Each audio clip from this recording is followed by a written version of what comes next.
Israel और फिलिस्तीन के बीच युद्ध जारी है। वहीं भारत में इस युद्ध को लेकर अलग अलग राय सामने आ रही है। भारत सरकार ने आतंकी हमले की निंदा की और कहा कि इस वक्त भारत इजराइल के साथ खड़ा है, लेकिन वहीं कई पार्टियां मानती हैं कि भारत का हमेशा से पक्ष फिलिस्तीन के नजरिए से देखा गया है, फिलिस्तीन को समर्थन दिया है। तो ऐसे पर कई विपक्षी दल फिलिस्तीन के समर्थन में आवाज उठा रही हैं।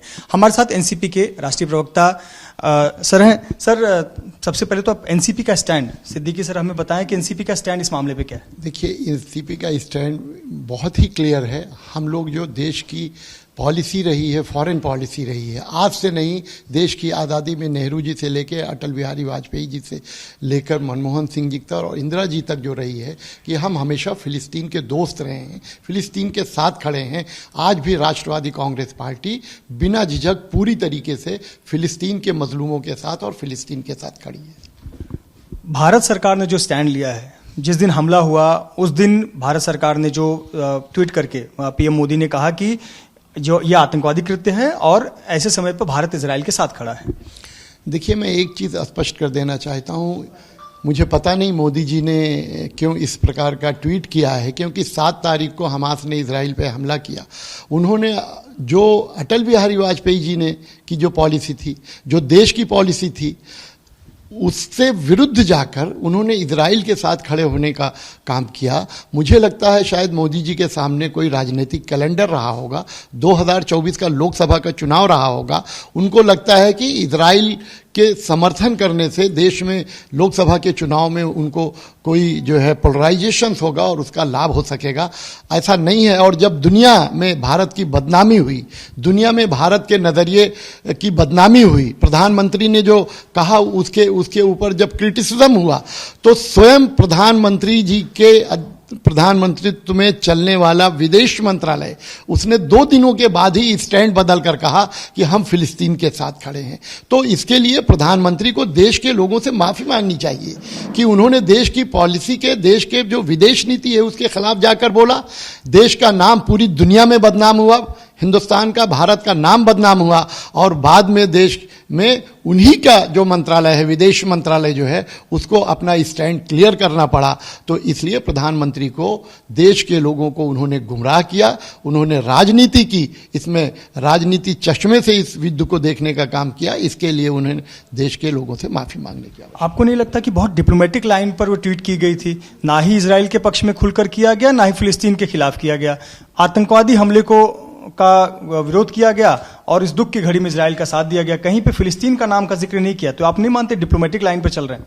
देखिए, वो मोदी जी, शादी हो, ब्याह हो, मौत हो, मिट्टी हो, देश हो, चुनाव हो, शमशान हो, कब्रस्तान, वो अपने भाषणों में इनका भी जिक्र करते हैं। तो देश के लोग जानते हैं कि उनका हर शब्द राजनीति से प्रेरित होता है। लेकिन देश में या दुनिया में जो आतंकवाद है उसकी निंदा सब करते हैं। मैं भी आतंकवाद की निंदा करता हूं। आतंकवाद के साथ कोई नहीं खड़ा हो सकता इस देश में।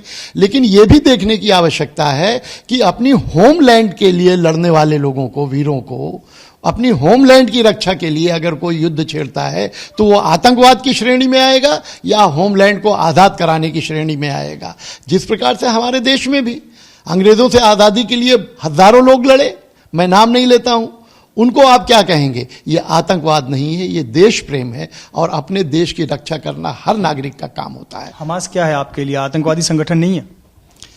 मैं हमास के समर्थन में नहीं हूं। मैं हमास के जो कार्रवाई है उसके विरोध में हूं। जिस प्रकार से हमास ने इजराइल पे हमला किया वो नहीं करना चाहिए था। आज़ादी पाने के लिए और भी सारे रास्ते हैं, लेकिन आज़ादी के लिए निहत्थे लोगों को मारना ये उचित नहीं है। लेकिन हमास को मैं आतंकवादी संगठन भी नहीं कहूँगा। जब भी विदेश नीति की बात होती है, पूरी दुनिया इस बात को मानती है कि भारत के लोग इस मामले में बड़े चतुर हैं। जब भी विदेश नीति की बात आती है, ये सत्ता पक्ष हो, विपक्ष हो, एकजुट हो जाता है। चाहे वो इंदिरा जी का शासनकाल रहा हो, अटल जी का रहा हो, किसी का भी। ये ऐसी स्थिति क्यों आ रही है कि सत्ता पक्ष के सुर अलग हैं, विपक्ष के सुर अलग हैं? देखिए, सत्ता पक्ष जो है उसको सत्ता चाहिए, इसलिए वो समय समय पे अपनी पॉलिसी में बदल करते रहते हैं। लेकिन विपक्ष या इंडिया जो आज है, उसने देश में जो विदेश नीति को कायम किया है, एक लाइन हमने इस देश में, दुनिया में लिया है कि दुनिया के किसी मुल्क के साथ अगर कोई ताकतवर व्यक्ति या ताकतवर मुल्क हमला करेगा, उसके लोगों को मारेगा, निष्पाप लोगों को मारेगा, बच्चों को मारेगा, तो हम जो मजलूम है, जो विक्टिम्स है, उनके साथ खड़े रहेंगे। इसीलिए 1971 में इंदिरा जी जो है वो बांग्लादेश के लोगों के साथ खड़ी रही। तो जब जब ऐसा समय आया है, हमने राजनीति नहीं की है, क्योंकि लोगों की जान सबसे महत्व की होती है। कुर्सी और सत्ता और राजनीति ये उसके बाद आती है। तो जो सत्ता पक्ष है, मैं यही सवाल आपसे, प्रेस से पूछना चाहता हूं कि अटल बिहारी वाजपेयी से बड़े नेता तो नरेंद्र मोदी जी नहीं हैं। वो तो संस्थापकों में से थे, प्रधानमंत्री रहे हैं, लोकप्रिय प्रधानमंत्री रहे हैं, कि जिसको राजीव गांधी जी विदेश भेजते हैं और वहां यूएनओ में जाके उनका भाषण कराते हैं। तो ये देश की हमारी संस्कृति रही है, ये देश का जनतंत्र हमारे इतना मजबूत है। लेकिन 2014 के बाद इसमें कहीं ना कहीं परिवर्तन हो रहा है। वाजपेयी जी फिलिस्तीन का समर्थन करते थे, इजराइल की निंदा करते थे, फिलिस्तीन के और गाजा पट्टी के लोगों के साथ खड़े रहते थे, कहते तो इनका हक मिलना ही चाहिए, क्योंकि 1948 में यूएनओ में जो प्रस्ताव पारित हुआ उसमें यह तय हुआ कि द्वितीय विश्व युद्ध के बाद दुनिया के जो इजरायली लोग हैं उनके लिए एक मुल्क की स्थापना की जानी चाहिए, और वो मुल्क के नाम पे इजराइल की स्थापना हुई, जिसमें 45% लैंड इजराइल को दिया, 55% फिलिस्तीन के लिए है, जबकि ओरिजिनली वो फिलिस्तीन है। एक जमाने में वो उस्मानिया स्टेट का हिस्सा होता था, वो चाहे सीरिया हो, चाहे लेबनान हो, चाहे फिलिस्तीन हो, चाहे इजराइल, ये पहले जो उस्मानिया साम्राज्य था उसका हिस्सा था।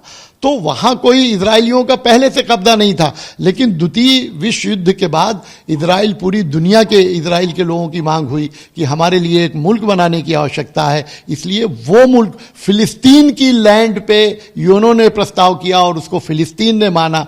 तो ये आज ऐसा हो गया है कि आप हमारे घर में आए, हम आपको शरण दें, बाद में आप ही हमको घर से निकालने का काम करें।